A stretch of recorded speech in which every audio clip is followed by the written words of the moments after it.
Hello friends, so welcome to one more lecture uh, which is on mechanics, basic of mechanics part पे है। तो इस lecture हम देखेंगे फोर्स क्या होते हैं, फोर्स का जो सिस्टम है क्या होता है। ये बेसिकली एक बहुत आसान सा टॉपिक है, लेकिन ये इम्पोर्टेंट है। कॉम्पिटिटिव एग्जाम में इससे रिलेटेड क्वेश्चंस पूछे जाते हैं। तो सबसे पहले हम देखते हैं फोर्स क्या होता है। तो यदि हम फोर्स की बात करें तो फोर्स को हम इस तरह से डिफाइन कर सकते हैं, फोर्स इज अ पुल और पुश। मतलब आप फोर्स को दो तरह से लगा सकते हो, या तो पुल करके लगा सकते हो या पुश करके। ठीक है। अब मैं यदि बात करूं कि फोर्स की यूनिट की बात करूं, तो फोर्स की जो यूनिट होती है ऐसा यूनिट। देखिए यूनिट्स में यदि आप देखें तो ऐसा यूनिट होती है, सीजीएस यूनिट होती है, एमकेएस यूनिट होती है और एफपीएस सिस्टम यूनिट होती है। जनरली जो कॉम्पिटिटिव एग्जाम में यूनिट्स पूछी जाती हैं वो पूछी जाती हैं आपका ऐसा यूनिट पूछी जाती है, एमकेएस पूछ लेते हैं, सीजीएस वगैरह यूनिट पूछ लेते हैं। तो यदि मैं ऐसा यूनिट की बात करूं तो ऐसा यूनिट होती है इसकी न्यूटन। ठीक है। एमकेएस सिस्टम में बात करें तो एफ इक्वल्स एम ए होता है, फोर्स इक्वल्स फार्मूला क्या होता है, मास इंटू एक्सीलरेशन। तो एमकेएस सिस्टम में जो इसकी यूनिट होती है वो होती है केजी, मास की केजी हो गया, और एक्सीलरेशन की यूनिट होती है मीटर पर सेकंड स्क्वायर। तो एमकेएस सिस्टम में फोर्स की यूनिट होती है केजी मीटर पर सेकंड स्क्वायर। यदि हम सीजीएस सिस्टम की बात करें तो इसकी यूनिट होती है डाइन। ठीक है। तो इस तरह से इसकी यूनिट्स होती हैं। अब कोई यदि आपको फोर्स डिफाइन करना है तो क्या क्या पैरामीटर्स की आपको ज़रूरत पड़ेगी। तो फोर्स को डिफाइन करने के लिए आपको चार पैरामीटर की ज़रूरत पड़ेगी, जिसमें पहला पैरामीटर होता है मैग्नीट्यूड। मैग्नीट्यूड का मतलब सिंपल उसका numeric value, 10 Newton, 5 Newton, 20 Newton, 50 Newton. तो ये न्यूमेरिक वैल्यू जो होती है वो कहलाती है उसका मैग्नीट्यूड। अब मैग्नीट्यूड के बाद दूसरा इसमें जो पार्ट होता है, जैसे इसमें डायग्राम के थ्रू हम पैरेलली आपको दिखाते जाएंगे। तो जैसे मान लीजिए ये बॉक्स है और इस बॉक्स के ऊपर कोई फोर्स एक्सर्ट हो रहा है। ठीक है। इस बॉक्स के ऊपर मान लीजिए एक फोर्स एक्सर्ट हो रहा है, और उस फोर्स का जो मैग्नीट्यूड है वो मैग्नीट्यूड है आपका 10 न्यूटन। ठीक है। तो फोर्स को डिफाइन करने के लिए पहला कंपोनेंट आपको मैग्नीट्यूड की जरूरत पड़ेगी। दूसरा क्या जरूरत पड़ेगा आपको, लाइन ऑफ एक्शन। आप ये देख रहे हो इसमें, अभी चलो पूरा मैं बताता हूँ आपको। तो point of magnitude, point of application, line of action और डायरेक्शन। तो in order to define a force you need four things, you need to have define four things, you need to have the four things. पहला magnitude होना चाहिए क्या है, दूसरा point of application, third line of action और चौथा direction. तो ये चार चीज़ें होना ज़रूरी है। तो अब हम देखते हैं इसमें इस डायग्राम के थ्रू। तो इस डायग्राम में आप देखोगे यहाँ पर ये दिखा रहा है 10 न्यूटन, ये इसका क्या है, मैग्नीट्यूड है। और ये फोर्स एक्ट कहाँ पे हो रहा है, ये फोर्स एक्ट कर रहा है आपका यहाँ पर, इस जगह एक्ट कर रहा है। ठीक है। इस जगह एक्ट कर रहा है ये फोर्स। तो ये फोर्स है। ठीक है। तो आप देखोगे ये जो फोर्स है ये इस पॉइंट पे एक्ट कर रहा है यहाँ पर। ठीक है। तो ये हो जाएगा इसका पॉइंट ऑफ एप्लीकेशन। जिस पॉइंट पे फोर्स लग रहा है वो पॉइंट क्या कहलाएगा, पॉइंट ऑफ एप्लीकेशन कहलाएगा। तीसरा line of action. Line of action की यदि हम बात करें तो ये जो फोर्स है ये इस लाइन के अलॉन्ग एक्ट कर रहा है, ये मैंने डॉटेड लाइन से दिखा रखा है, इस लाइन के अलॉन्ग एक्ट कर रहा है, ये कहलाता है लाइन ऑफ एक्शन। ठीक है। डायरेक्शन, एरो क्या शो करता है, इसमें जो एरो है ये एरो शो कर रहा है आपका डायरेक्शन। ठीक है। तो चार चीज़ें हो गई, एक तो magnitude, point of application, line of action और डायरेक्शन। ठीक है। अब डायरेक्शन में जैसे यदि हम एरो को इस डायरेक्शन चेंज कर देंगे तो उसका जो लाइन ऑफ एक्शन तो सेम रहेगा लेकिन उसका डायरेक्शन चेंज हो जाएगा। ठीक है। अब हम बात करते हैं फोर्स सिस्टम की, क्या क्या फोर्स सिस्टम होते हैं आपके। तो आप देखोगे मैंने एक यहाँ पे चार्ट ड्रॉ कर रखा है, पूरा ट्री ड्रॉ कर रखा है। तो जो फोर्स होते हैं उनको आप दो पार्ट्स में डिवाइड कर सकते हो, एक तो होता है कोप्लेनर फोर्स और दूसरा होता है नॉन कोप्लेनर फोर्स। इसका सीधा सा मतलब जैसे नाम से आपको समझ में आता है, को प्लेनर, प्लेन का मतलब एक सिंगल प्लेन होगा। ठीक है। यदि सारे फोर्स एक प्लेन में लाई कर रहे हैं, वो प्लेन हॉरिजॉन्टल प्लेन हो सकता है, वर्टिकल प्लेन हो सकता है, यदि सारे फोर्स एक प्लेन में लाई कर रहे हैं तो वो कहलाएगा को प्लेनर फोर्सेस। क्या कहलाएंगे वो, को प्लेनर फोर्सेस। और यदि फोर्सेस अलग अलग उसमें लाई कर रहे हैं, अलग अलग प्लेन्स में लाई कर रहे हैं, तो वो कहलाता है नॉन कोप्लेनर फोर्सेस। अभी हम इसके डिटेल में आगे जाएंगे तब देखेंगे। अब आप देखोगे कि कोप्लेनर फोर्स होते हैं जो, हाँ, इसमें तीसरा है कोलिनियर फोर्सेस। तो कोलिनियर फोर्सेस कब होते हैं? जब बहुत सारे फोर्स एक्ट कर रहे हों और उन सब का लाइन ऑफ एक्शन क्या हो, सेम हो। ठीक है। कोप्लेनर फोर्स एक प्लेन में एक्ट कर रहे हो, नॉन कोप्लेनर फोर्स जो एक से ज़्यादा प्लेन में एक्ट कर रहे हो, कोलिनियर फोर्स जिनका लाइन ऑफ एक्शन क्या हो, एक हो, समान हो। अब कोप्लेनर फोर्स को आप फर्दर डिवाइड कर सकते हो पैरेलल फोर्स में, जिनका लाइन ऑफ एक्शन एक दूसरे के पैरेलल हो। ठीक है।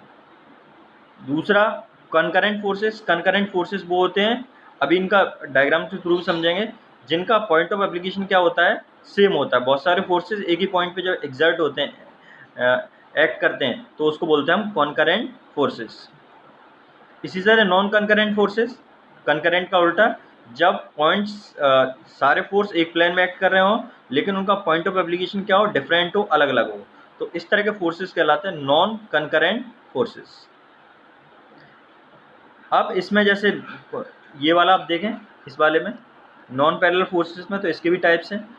नॉन कोप्लेनर फोर्सेस में, नॉन कोप्लेनर फोर्सेस में पहला पैरेलल फोर्सेस, तो यहाँ पर भी पैरेलल फोर्सेस, वहाँ पे भी पैरेलल फोर्सेस। फर्क ये है कि कोप्लेनर फोर्सेस में जो पैरेलल फोर्स होंगे वो एक ही प्लेन में लाई करेंगे, और नॉन कोप्लेनर फोर्सेस में जो पैरेलल फोर्सेस होंगे वो अलग अलग प्लेन में लाई करेंगे, लेकिन उनकी लाइन ऑफ एक्शन होगी वो एक दूसरे क्या होगी, पैरेलल होगी। इसमें कॉन्करेंट फोर्सेस का मतलब वही है कि उनकी लाइन ऑफ एक्शन होगी वो एक पॉइंट पे आके मिल रहा होगा। वो फोर्सेस अलग अलग उसमें लाई कर रहे होंगे, लेकिन जब उनकी लाइन ऑफ एक्शन को आप एक्सटेंड करेंगे, बढ़ाएंगे, तो एक पर्टिकुलर पॉइंट पे आके मिलेंगे। इसका नॉन कॉन्करेंट फोर्सेस, कॉन्करेंट का उल्टा, अलग अलग प्लेन में लाई करेंगे लेकिन उनकी लाइन ऑफ एक्शन को बढ़ाएंगे तो वो लाइन ऑफ एक्शन एक जगह मीट नहीं करेंगे, तो इस तरह के कहलाते हैं non concurrent forces. Parallel forces में like parallel forces, unlike parallel forces. Like parallel forces कौन से होंगे, जिनका डायरेक्शन एक तरफ होगा, वो लाइक पैरेलल फोर्सेस होंगे। अनलाइक पैरेलल फोर्सेस कौन से होंगे, जिनका डायरेक्शन अलग, अपोजिट होगा। ठीक है, अभी देखते हैं इसमें। अब आप देखोगे इसमें सिस्टम ऑफ फोर्सेस को मैंने दिखाया है। इसमें सबसे पहला जो कोप्लानर फोर्सेस हैं जो कि एक प्लेन में एक्ट कर रहे हो, तो आप देखो यहाँ पर एक ये बीम है। ठीक है, इस बीम के ऊपर तीन फोर्स एक्ट कर रहे हैं, F1 F2 F3, तीन फोर्स एक्ट कर रहे हैं। और आप देखो इनका प्लेन एक है, सेम प्लेन में लाई कर रहा है। कौन सा प्लेन है, वर्टिकल प्लेन। वर्टिकल प्लेन में तीनों फोर्स एक्ट कर रहे हैं। और नीचे देखोगे रिएक्शन एक्ट कर रही है R1 R2, ये भी वर्टिकल प्लेन में एक्ट कर रही है। तो आपका यहाँ पे जो प्लेन है वो सिंगल प्लेन है। कौन सा प्लेन है, वर्टिकल प्लेन है। तो ये क्या कहलाएंगे, कोप्लानर फोर्स कहलाएंगे। प्लस कोप्लानर में भी यदि मैं सिर्फ F1 F2 F3 को कंसीडर करता हूँ तो ये क्या हो जाएंगे, लाइक पैरेलल फोर्सेस हो जाएंगे। ठीक है, लेकिन यदि मैं F1 F2 F3 और R1 R2 को एक साथ कंसीडर करता हूँ तो ये क्या हो जाएंगे, कोप्लानर, पैरेलल, लेकिन अनलाइक फोर्सेस हो जाएंगे, क्योंकि इसमें R1 R2 का जो डायरेक्शन है वो F1 F2 F3 के डायरेक्शन के क्या है, अपोजिट है। ठीक है, तो इसमें आपको कोप्लानर फोर्स मैंने बता दिया, लाइक पैरेलल फोर्सेस बता दी, अनलाइक पैरेलल फोर्सेस बता दी। एक बेल्ट एंड पुली का सिस्टम, जैसे इसमें आप यहाँ पे देखोगे कि बेल्ट और पुली का सिस्टम है। तो बेल्ट और पुली का सिस्टम क्या होगा, इसमें टेंशन होगा, स्ट्रिंग है यहाँ पे, इसमें टेंशन होगा, इसमें भी टेंशन होगा, लेकिन ये सब एक प्लेन में लाई कर रहे होंगे। ये भी कहाँ पे लाई कर रहे होंगे, वर्टिकल प्लेन में लाई कर रहे होंगे। तो ये कौन सा कहलाएगा, कोप्लानर फोर्सेस कहलाएंगे। और टेंशन का जो डायरेक्शन है वो सेम रहता है, दोनों तरफ सेम होगा, तो ये पैरेलल फोर्सेस में भी आएगा। इसके बाद आप देखेंगे कोप्लानर अनलाइक पैरेलल फोर्सेस, ये तो आपको बता दी। जैसे एक रियल एग्जांपल ये है, इलेक्ट्रिक पोल है। इलेक्ट्रिक पोल पे क्या होता है, वायर है। ठीक है, तो वायर में अंदर क्या होता है, टेंशन होता है। तो टेंशन का मतलब एक फोर्स इस तरफ लग रहा होगा, एक तरफ फोर्स ऐसे एग्जर्ट हो रहा होगा। ठीक है, तो उसमें क्या है, दोनों फोर्स लग रहे हैं, लेकिन दोनों फोर्स का लाइन ऑफ एक्शन क्या होगा, देखो। अब इसमें यहाँ पर देख के आप समझ सकते हैं। ये यहाँ पे देखिए, ये टेंशन है, मतलब तीन तार हैं तो ये टेंशन अलग अलग तार में, तो ये ठीक। तो इसमें क्या है, ये सारे पैरेलल हैं। मान ली तीन तार उससे पोल से पास हो रहे हैं, तो तीनों तारों के बीच में टेंशन लग रहा होगा, और उस टेंशन का जो डायरेक्शन होगा वो एक दूसरे के आप देखेंगे पैरेलल है। ठीक है, और पैरेलल है और अपोजिट भी है, क्योंकि टेंशन क्या होगा, दोनों तरफ एक्ट करेगी। तो ये आपका एग्जाम्पल है किसका, कोप्लानर अनलाइक पैरेलल फोर्सेस का। एक और एग्जाम्पल हो सकता है जैसे यहाँ पे लगाया हुआ है, ये कपल टाइप का है, यहाँ पे कोई ऑब्जेक्ट है, बॉडी है, इसके ऊपर एक फोर्स इधर लग रहा है, एक फोर्स इधर लग रहा है, ठीक है। तो ये पैरेलल फोर्सेज है, लेकिन दोनों फोर्सेज का जो डायरेक्शन है वो एक दूसरे क्या है, अपोजिट है। तो ये क्या हो जाएंगे, कोप्लेनर, ठीक है। तो यहाँ पे ये दोनों फोर्स पैरेलल एक्ट कर रहे हैं, तो और दोनों का जो डायरेक्शन है, लाइन ऑफ एक्शन पैरेलल है लेकिन दोनों का डायरेक्शन अलग अलग है, तो क्या हो जाएंगे, कोप्लेनर अनलाइक पैरेलल फोर्सेस। इसके बाद आप देखोगे कोप्लेनर कनकरेंट फोर्सेस, वो फोर्स, बहुत सारे फोर्सेज एक्ट कर रहे हैं एक ही प्लेन में, लेकिन उनका पॉइंट ऑफ एप्लीकेशन क्या है, एक है। जैसे यहाँ पर पॉइंट ऑफ एप्लीकेशन ये है, ये पॉइंट ऑफ एप्लीकेशन है, ठीक है, पॉइंट ऑफ एप्लीकेशन है। तो इस तरह के फोर्सेस कहलाते हैं आपका कोप्लेनर कनकरेंट फोर्सेस, जिनका पॉइंट ऑफ एप्लीकेशन एक होगा और एक ही प्लेन में वो लाई कर रहा होगा। इसके बाद कोप्लेनर नॉन कनकरेंट फोर्सेस, जिनको एक ही प्लेन में एक्ट कर रहे होंगे लेकिन पॉइंट ऑफ एप्लीकेशन क्या होगा, अलग अलग होगा। इसमें लिखा हुआ भी है, जैसे आप यहाँ पे देखोगे ये सारे फोर्सेस एक प्लेन में एक्ट कर रहे हैं, ठीक है, सारे फोर्सेस एक प्लेन में एक्ट कर रहे हैं लेकिन सबका पॉइंट ऑफ एप्लीकेशन क्या है, अलग अलग है। तो इस तरह के फोर्सेस कहलाते हैं आपका नॉन कनकरेंट फोर्सेस। अब इसमें एक रियल लाइफ एग्जांपल है, जैसे ये आपका एक लेटर है, ठीक है, यहाँ पे एक लेटर है, तो लेटर, ये बॉल्स हैं, ये बॉल है, ये बॉल है, और ये लेटर इसके अगेंस्ट रेस्ट कर रहा है, ठीक है। तो आप देखो लेटर का जो वेट है वो वर्टिकली डाउनवर्ड डायरेक्शन में लगेगा, वेट हमेशा वर्टिकली डाउनवर्ड डायरेक्शन लगता है, और यहाँ पर और इस जगह ये लेटर क्या करेगी, रिएक्शन ऑफर करेगी। तो इस यहाँ पर रिएक्शन क्या होगा, वर्टिकली अपवर्ड डायरेक्शन होगा, और यहाँ पर जो रिएक्शन होगी वो हॉरिजॉन्टल डायरेक्शन होगा। लेकिन आप देखो ये तीनों फोर्सेस हैं, ये वाला फोर्स, ये वाला फोर्स और ये वाला फोर्स, ये सारे कहाँ पे लाई कर रहे हैं, वर्टिकल प्लेन में लाई कर रहे हैं। तो ये कोप्लेनर है, लेकिन ये किसका एग्जाम्पल है, नॉन कनकरेंट फोर्सेस का, क्योंकि सबका पॉइंट ऑफ एप्लीकेशन क्या है, अलग अलग है। ऐसे ही नॉन कोप्लेनर फोर्सेस, जिनका जो अलग अलग प्लेन में एक्ट कर रहे हो, जैसे यहाँ पर आप देखोगे ये सारे फोर्सेस, ये अलग प्लेन में एक्ट कर रहा है, ये अलग प्लेन में एक्ट कर रहा है, तो ये क्या, किसका एग्जाम्पल है, नॉन कोप्लेनर फोर्सेस का, ठीक है। एक रियल लाइफ एग्जांपल लेके देखें हम, जैसे इलेक्ट्रिक पोल है, ये यहाँ पे इलेक्ट्रिक पोल है, और इस इलेक्ट्रिक पोल को, ये इलेक्ट्रिक पोल है और इसको होल्ड करने के लिए यहाँ पे वो लगा रखी है, जो वायर होते हैं।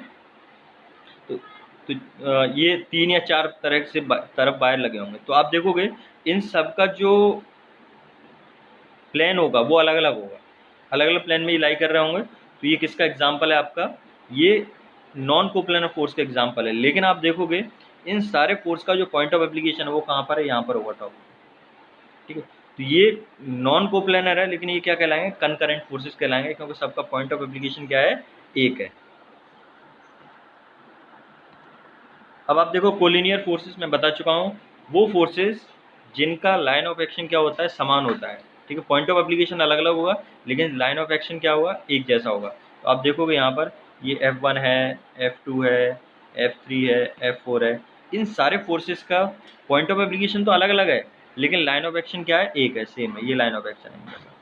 तो इस तरह के फोर्सेस कहलाते हैं आपके कोलिनियर फोर्सेस। कॉम्पिटिटिव एग्जाम में पूछ लेते हैं, ये डायरेक्ट पूछ लेते हैं कोलिनियर फोर्सेस क्या होते हैं, कनकरेंट फोर्सेस क्या होते हैं, नॉन कनकरेंट फोर्सेस क्या होते हैं, या फिर वो कोई स्पेसिफिक एग्जांपल दे देंगे, फिर आपसे पूछेंगे कि आप ये आइडेंटिफाई करिए कि ये कनकरेंट फोर्सेस है, कोलिनियर फोर्स है, या किस तरह के फोर्सेस है। तो this is it, thank you for watching, please do subscribe my channel.